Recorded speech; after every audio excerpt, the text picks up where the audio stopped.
Chandrayaan 3 inches closer to the moon, all eyes are on India's historic attempt for a soft landing at the moon's south pole. Chandrayaan 3 carries the hopes, dreams and aspirations of 1.4 billion Indians to the moon, and as the D-Day for the landing of Chandrayaan 3 inches closer, the world looks on in anticipation at this event. Meanwhile, as we are gearing up for celebrating this historic win for India, let's go back in time and take a quick glance of some of the iconic images in space. 10, 9, 8, 7, 6, 5, 4, 3, 2, 1, 0. ISRO's very first lunar mission, Chandrayaan 1, was launched on October 22, 2008. Liftoff normal. Here we have a majestic liftoff of LBM-3 M4 rocket carrying India's prestigious Chandrayaan 3 spacecraft. P2 tracking. प्रज्वलन और सफलतापूर्ण उत्थापन LBM-3 M4 rocket का. The mission that operated until August 2009 made several important discoveries, including the presence of water molecules on the moon's surface. इसे हम यहाँ महसूस कर सकते हैं और यही दहाड़ है जो वैज्ञानिकों को रोमांचित करती है. Chandrayaan 1 had a launch mass of 1,380 kilograms, which included the spacecraft itself, the fuel and the scientific instruments. The orbiter was equipped with 11 scientific instruments. They included a lunar laser ranging instrument, multispectral imager and a terrain mapping radar. The impactor was designed to crash into the lunar surface and create a crater, which could then be studied by the orbiter. India's first lunar probe not only confirmed the presence of water ice in the lunar polar regions, but also mapped the lunar surface in great details, discovered new types of lunar rock, and tested new technologies for future lunar exploration missions. Although the communication with the spacecraft was lost on August 29, 2009, the mission identified a number of potential landing sites for future missions and paved way for India's second lunar maneuver, Chandrayaan 2.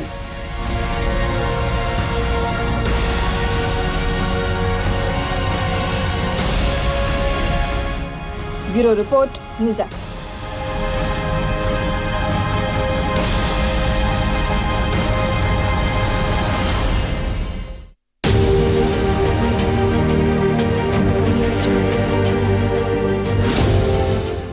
Chandrayaan 2 was launched on 22nd July 2019 on a much more ambitious scale than its predecessor Chandrayaan 1. The mission was to land a rover on the moon's surface and to demonstrate the ability to soft land on the lunar surface. The scientific goals of the orbiter were to study lunar topography, mineralogy, elemental abundance and the lunar exosphere, and signatures of hydroxyl and water ice.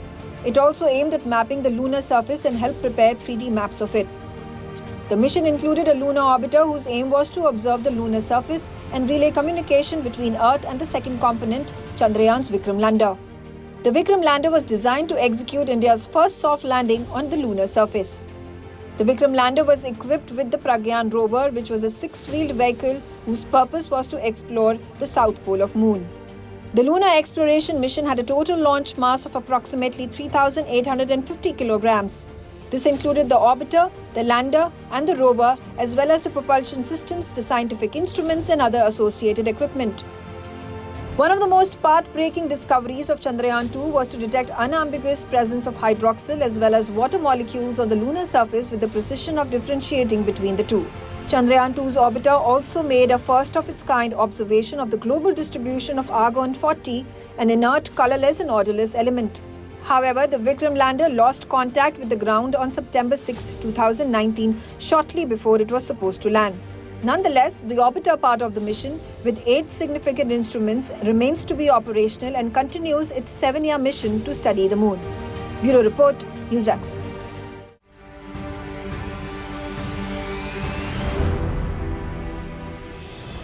Let's compare the mission Chandrayaan 3 with the lunar missions undertaken by other countries.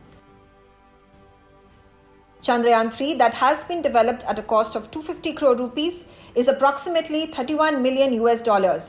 It took off on 14th of July at 2:35 p.m. Indian Standard Time. It is expected to land at 5:45 p.m. Indian Standard Time on 23rd of August. Chandrayaan 3 spacecraft comes equipped with lander and rover payloads. The lander contains the payloads Chaste, ILSA and Rambha. ISLA will measure the seismicity around the landing site. Chaste payload will measure thermal conductivity and temperature. And Rambha will estimate the plasma density and its variations on the moon's surface. The rover payloads come equipped with alpha particle X-ray spectrometer and laser-induced breakdown spectroscope. They will derive the elemental composition of the landing site. The duration of the lander is 1 lunar day, which equals to around 14 Earth days. The weight of Chandrayaan 3, including the lander and the propulsion module, is 3,900 kgs. Luna 25 is the Russian lunar mission launched by its space agency Roscosmos. It was built at an estimated budget of $200 million and weighs 1,750 kgs. It was launched on August 10th this year. It, however, crashed on 21st of August. Unlike Chandrayaan, Luna 25 did not come equipped with a rover. The lander module instead had a robotic arm that could move in different directions. The arm was equipped to collect lunar samples with a scoop. Its focus was on studying soil composition, dust particles and detecting surface water on the lunar South Pole region. Luna 25 had a total of 8 payloads. Unlike Chandrayaan 3, Luna 25 was designed for a year-long lunar mission. Apollo 17 was the last lunar mission undertaken by the American space agency NASA. The mission commenced on December 7, 1972 and ended on December 19, 1972. The spacecraft had 2 payloads and the mission cost $450 million. The objective of Apollo 17 was to survey geological features, sample materials, and surface features of the lunar surface in a pre-selected area of Taurus-Littrow region. The Apollo 17 mission stayed on the moon for around 21 hours and 36 minutes. China undertook its 5th and last lunar mission in 2020. The China National Space Administration launched Chang'e spacecraft on 23rd of November 2020. Chang'e landed on the moon on 16 December 2020. The cost of the mission was around $219 million. Chang'e ate 82 kgs and was equipped with 4 scientific payloads. The Chang'e mission was China's 3rd successful moon uncrewed landing since 2017. The aim of the mission was to bring lunar materials back to the Earth.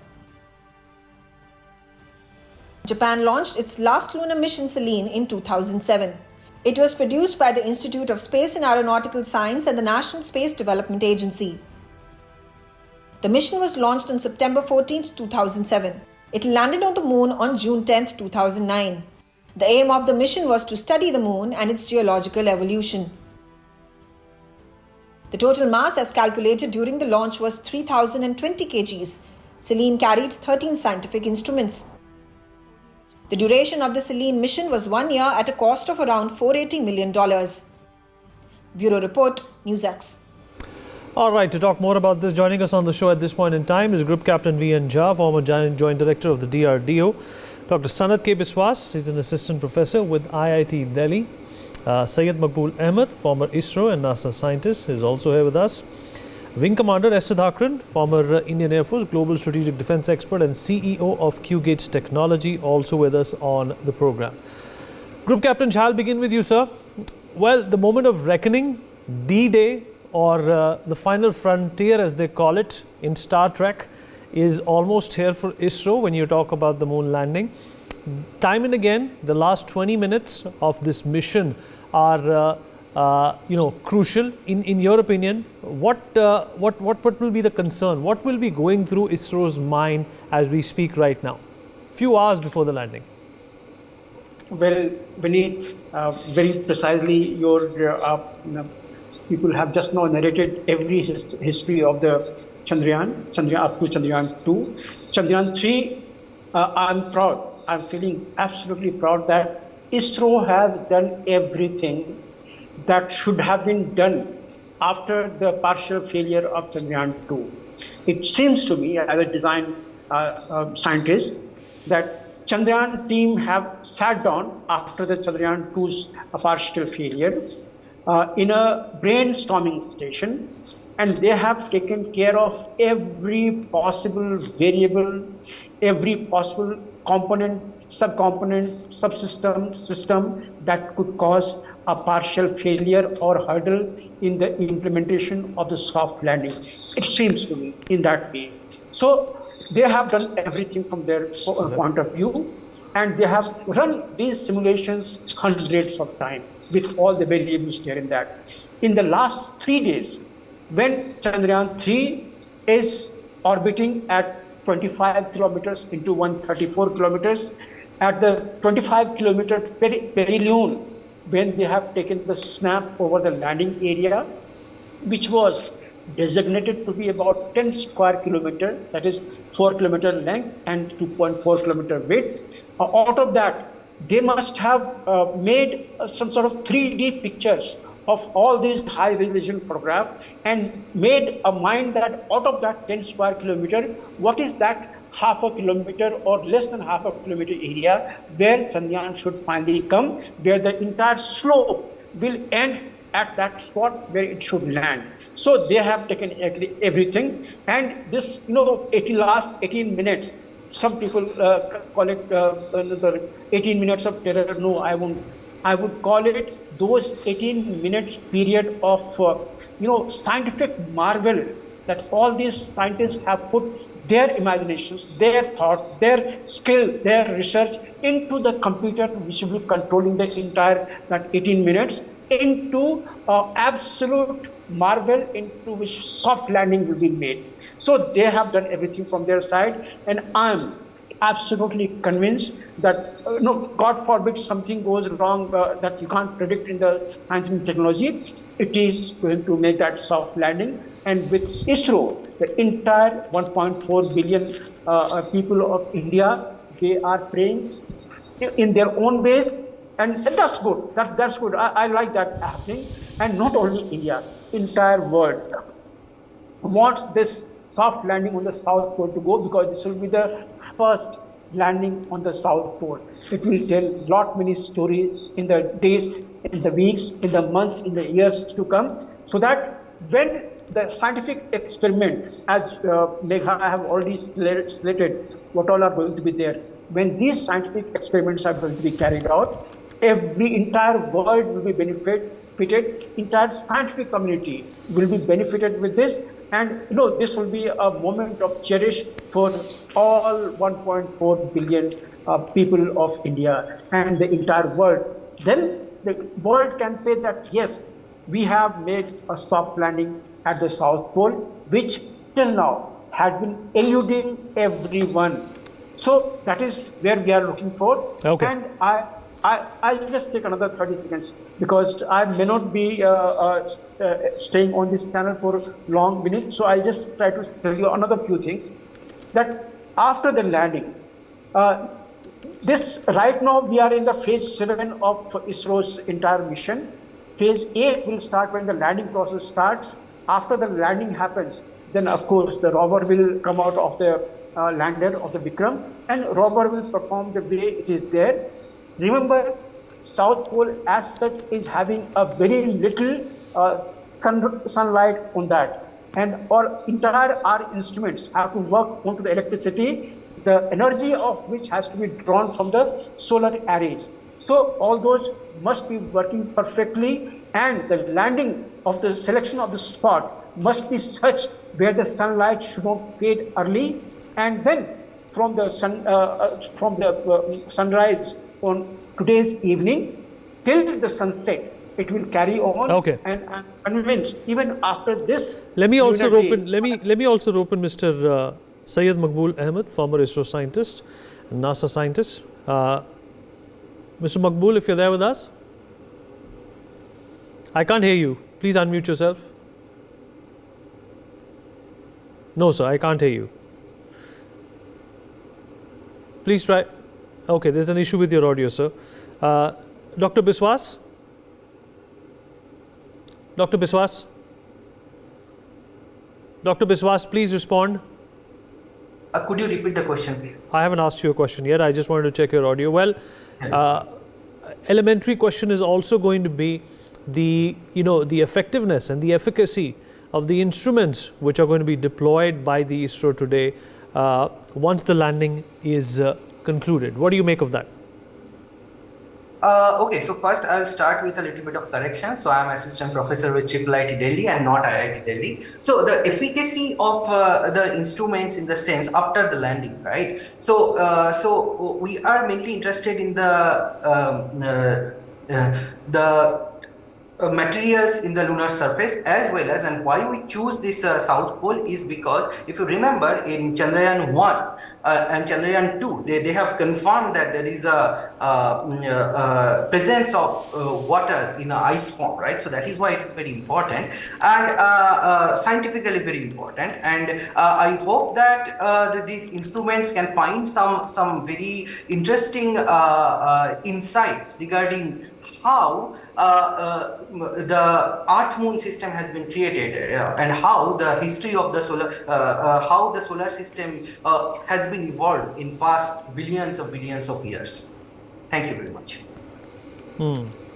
Okay. Syed Maqbool, I'll try and come to you again. Mr. Syed Maqbool? No, sir, I can't hear you. Wing Commander Sudhakaran, coming back to you. Well, we are here today. We've had a string of conversations. We've also, not omitted the challenges that await ISRO and, of course, this entire ecosystem of space. What are your thoughts today when we're only a few hours away from this formidable landing exercise? I think we've written the exam. We will wait for the assessment to be done by nature itself, by Moon itself. All the hard work that we've done in the years preceding this, the lessons that we learned from the previous failures. Today, I hope that we will come out in flying colors. More than that, I've been maintaining the last month or so as we've been tracking this progress day in and day after. It's a World Cup moment for India. I repeat that again. The World Cup moment ushered in a revolution in Indian cricket. This will usher in a revolution for robotics, for space scientists, and for our next generation of technology revolution. The Prime Minister has given a mandate to the scientific community of India to take us to technology leadership.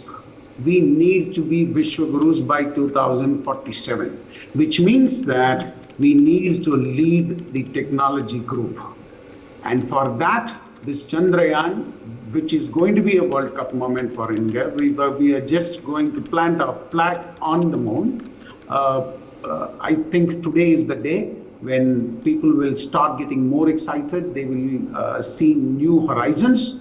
And that's what this mission is going to do. Apart from what it is going to bring from the lunar surface and the discovery of the minerals and materials and ice and water there, the race today is about being able to set up a space station on moon. That's what China is attempting with Russia. We've all seen the International Space Station floating in space, but then that is susceptible. Next, when we talk about space warfare specifically, a stable planet like Moon, is much more welcome. It could not only help us plan our next interplanetary endeavors and journeys, but it is very important for peace, considering that our adversary is involved in that.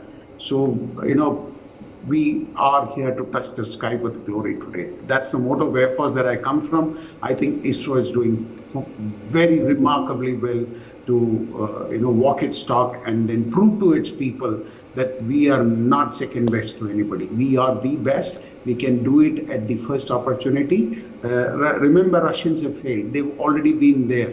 There is no reason why they should have failed if it was so easy. It is difficult. So which means that ISRO being able to do it even in its third mission, it's a phenomenal achievement. It's a matter of great pride and honor. Maybe I'm audible now? Yes, you are audible. Thank you. Syed Maqbool Ahmed. Yeah, well, wonderful. Of course, your expertise also lies in, trying to distinguish and elaborate to our users and viewers and stakeholders as to what is, that predominant difference between Chandrayaan 3 and 2. Yeah, maybe the question of actual landing issues, I think that's very, very important. Otherwise, the Chandrayaan 2 to 3 would also be important. But I just like to continue the discussion where we left. That will be interesting. And the point I like to make here is, normally in ISRO's this thing, they have qualification model and the flight model. So if at all there is a hiccup, you asked a very pertinent question to the group captain saying that could there be any hiccup today? I think that is very important question to answer today. So when the one which is packed in the Vikram today is the flight model. This flight model could be slightly different than what has all been qualified. And how different that would be? This is basically in the power descent. What we are doing is we are firing the retro engines. So the retro engines, how odd they can go. So in Chandrayaan 2, they could tolerate 2% of the value expected retro firing, the thrust which was tolerated. This time, they have increased the tolerance levels by 10%, from 2% to 10%. So even if the horse which you have, which is the very powerful horse, and it is not so nimble, still you will be able to handle it. More than this, they also have a laser velocitometer, which is very, very state of the art. In case of any deceleration not happening accurately, it has put into the GNC, the guidance navigation control. So you will still be able to come back in the closed loop and make sure that your descent journey goes very well. And one more last critical point again in descent journey is what Chairman ISRO has said, that is at around 7 kilometers you flip from horizontal to vertical. That is where the velocity gets turned, and then you will be heading towards the right down, that is nadir direction. There also a lot of simulations were done, and just to make sure that you attain that vertically going down velocity, and hence you will be able to retro fire it properly.